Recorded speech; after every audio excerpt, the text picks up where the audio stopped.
11 каналы күндөн башка окуялар менен тааныштырат. Кутман кечиңиздер менен бүгүнкү берүүдө.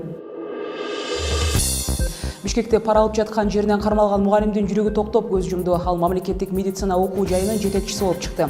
Аларда ислам принциби менен жашаган Иран эли маанилүү 2 шайлоого катышууда. Эң негизгиси Аятолла Али Хаминейнин мураскерин тандашат. Ошол эле маалда Америкада партия ичиндеги президентке талапкерди шайлооланууда. Праймериз менен кокустуктар бир учурда 10дон ашык штатта өткөрүлөрү күтүлүүдө.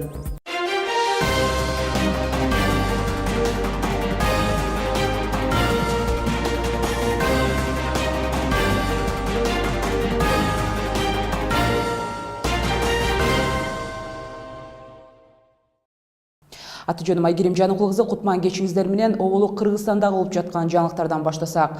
Бишкекте пара алып жаткан учурда кармалган мамлекеттик медицина академиясынын кызматкери каза болду. Даттанган арыз жетекчи окуу жайдын аймагына павильон коюуга уруксат берүү 30 000 сом берүүнү талап кылып жатканын коррупция каршы кызматына билдирген. Тез жардам кызматы чакырылып, көрсөтүлгөн чукул жардамга карабай кармалган учурда шектүүнүн жүрөгү кармап көз жумган. Аларда пара катары Toyota унасын алып жаткан жерден Баткен районунун судьясы кармалгандыгын башкы прокуратура маалымдайт. Маалыматка караганда, судья соттолуп жаткан жарандын кылмыш иши боюнча оң маанидеги соттук акт чыгарып берүү үчүн пара талап кылган. Иликтөө учурунда кармалган адам буга чейин 720 000 сом өлчөмдө акча алганы аныкталган. Аталган факт боюнча кылмыш жаза кодексинин негизинде иш козголду. Ошол эле маалда Иран эли өлкөдөгү эң кубаттуу кызмат адамын тандай турган жыйынга, экинчиси парламенттик шайлоого катышууда. Аталган шайлоо өзөктүк заттар боюнча келишимге кол коюлуп, санкциялар алынып салынгандан кийинки биринчи добуш берүү болуп саналат. Иран парламентинде 290 депутат бар болгону, бул жерде чыныгы саясий партиялар жок. Мындан тышкары, азыркы лидер 76 жаштагы Аятолла Али Хаминейнин ордун баса турган мураскерди тандашмакчы. Эми сиздер берүүбүздүн кийинки бөлүгүндө бул жаңылыктар менен таанышасыздар. Мэрлик кызматка жаңы жетекчи. Ишемби күнү шаардык кеңештин депутаттары жападан жалгыз ат салышып жаткан бир талапкерге добуш берүүсү күтүлүүдө. Сирия боюнча ок атышууну токтотуу келишиминин аткарылышына бүт дүйнө жүзү көз салат. Обама Орусиянын буга туруштук бере алышына сыналарын эскертти. Ошол эле учурда дүйнө жүзүн ойго салган Зика вирусу эми Японияда катталды. Япониялык жарандын Бразилияга болгон сапарынан кийин Зика илдетин жуктуруп алганы белгилүү болду. Эми кененирээк баяндайбыз, 11 каналынан алыстабаңыздар. Ишембиде Бишкек шаардык кеңештин депутаттары жалгыз талапкер болгон Албек Ибраимовго добуш беришет. Жергиликтүү өзүн өзү башкаруу жана жергиликтүү мамлекеттик администрациялар жөнүндө мыйзамга ылайык Бишкек мэри шаардык кеңештин депутаттары тарабынан шайланат. Кала башчысынын шайлоо туурасында сөзүбүздү борбордук шайлоо комиссиясынын мүчөсү Нурмамат Ашимов менен уланткан турабыз. 11 каналынын студиясына куш келипсиз, Нурмамат мырза. Айтсаңыз, учурда бир эле талапкер Ибраимов бар экенин айттык. Ал жетиштүү добуш топтоосу үчүн канча депутаттын колдоосу керек? Туура айтасыз, бүгүнкү күндө борбордук шайлоо комиссиясы тарабынан, Бишкек шаардык аймактык шайлоо комиссиясы тарабынан Бишкек шаарынын мэрин шайлоо боюнча даярдыктар жүрүп атат. Өзүңүздөргө белгилүү болгондой 27 февралда 9-дан 12-ге чейин ушул иш-чара өтүш керек Бишкек шаарынын мэрин шайлоо боюнча. Бүгүнкү күндө кээ бир фракциялар премьер-министр өзүнүн укугун, талапкерди көрсөтүү укугунан пайдаланышкан жок. Бүгүнкү күндө бир эле талапкер катталды. Ал эми ошол талапкер шаардын мэри болуп шайланыш үчүн бүгүнкү күндө шаардык кеңештин депутаттарынын саны 45 депутат. Ошол 45-тин көпчүлүгүн алыш керек. То есть бүгүнкү күндө башка айтканда 23 добушту алган талапкер Бишкек шаарынын мэри болуп шайланды деп эсептелет. Негизи эле соңку жолу жергиликтүү өзүн өзү башкаруу тууралуу мыйзамга кандай толуктоолор кирген? Эми негизинен көп деле өзгөрүү толуктоолор жок. Бир гана айтып кете турган нерсе, башка шаарлардан айырмаланып, ушу Бишкек шаарынын мэрин шайлоодо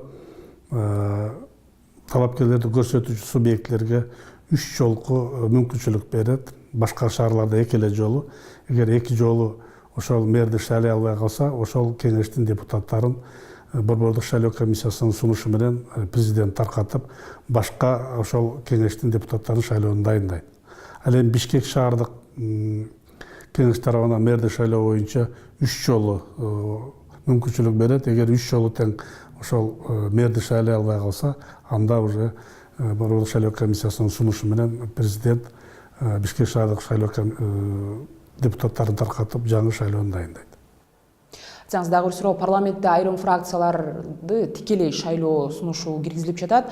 Ал өзгөртүүлөр ишке ашуу үчүн кандай шарттар керек? Туура айтасыз, массалык маалымат каражаты тарабынан ушундай сунуштар жогорку кеңештин депутаттары тарабынан сунуштар болуп атат деген маалыматтарды биз да угуп атабыз. Бирок бул маселе боюнча биз борбордук шайлоо комиссиясы официалдуу турда өзүбүздүн сунушубузду бере элекпиз, оюбузду айта элекпиз. Бирок менин өзүмдүн жекече оюм боюнча мен колдобойт элем. Себеби эки субъекттен түз шайлоо менен кабыл алуу деген сөз эки бийликтин кош бийликтин пайда болушуна алып келет. Биз мындай этапты баштыбыздан өткөн. Себеби тиги депутаттар да айтат, мени ошол кеңештин жамааты шайлаган деп, ошондой эле ошол мэр да айтышы мүмкүн, мени да жамааттар шайлаган деп. Кош бийлик түзүлүп калганда таризде ошол жерде иш жакшы жүрбөй калышы мүмкүн. Ошондуктан бүгүнкү күндөгү болуп аткан мыйзам чегинде болуп аткан мэрди шайлоо ошол депутаттар тарабынан өткөрүлүшү туура деп эсептейм. Рахмат сизге, Нурмамат мырза. Жаңы мэрдин шайланышы туурасында борбордук шайлоо комиссиясынын мүчөсү Нурмамат Ашимов менен маектештик. 11 каналы эми жаңылыктарды мындан ары уланта берет. АКШ лидери коопсуздук боюнча улуттук кеңештин жыйынында Сириядагы ок атууну токтотуу келишими канчалык аткарылышына дүйнө жүзү байкоо саларын билдирди. Обаманын айтымында жаңжалды саясий жол менен чечүүгө Орусия жана Сирия режиминин даярдыгы сыноого алууга убакыт келди. Бирок келишилген макулдашуу айрым террордук уюмдарга тиешелүү болбогондуктан согуштук аракеттер болуп кетиши мүмкүн экендиги белгиленди. Учурда Ислам мамлекети террорчу тобу тарабынан алынган Ирактын айрым аймактары дагы Америка аскерлери тарабынан кайра кайтарылгандыгы белгиленди. Япониялык жарандын Бразилияга болгон сапарынан кийин Зика илдетин жуктуруу алганы белгилүү болду. Учурда ал өз үйүндө дарыланып жатканын өлкөнүн саламат сактоо министрлиги билдирет. Жаш жигиттин Японияга кайтаарда 2 күн калганда дене табы 38 градуска чейин көтөрүлүп кеткен. Февралдын башында эске салсак, Япония, Бразилия, Колумбия, Парагвай сыяктуу түштүк жана борбордук Америка өлкөлөрүнө болгон сапар маалында өзгөчө этият болууга жар салынган.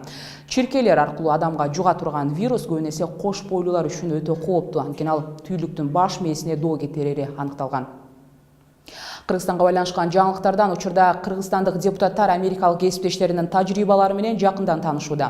Бир дүйнө программасынын алкагында Кыргызстандын 7 дубанынан шайланган депутаттар азыркы тапта АКШнын Аризона штатында Кыргызстандын маданиятын чагылдырган жарманке аркылуу чет элдиктерди тааныштырууда. Аталган жарманке Аризона мамлекеттик университети тарабынан уюштурулуп, ага 30га жакын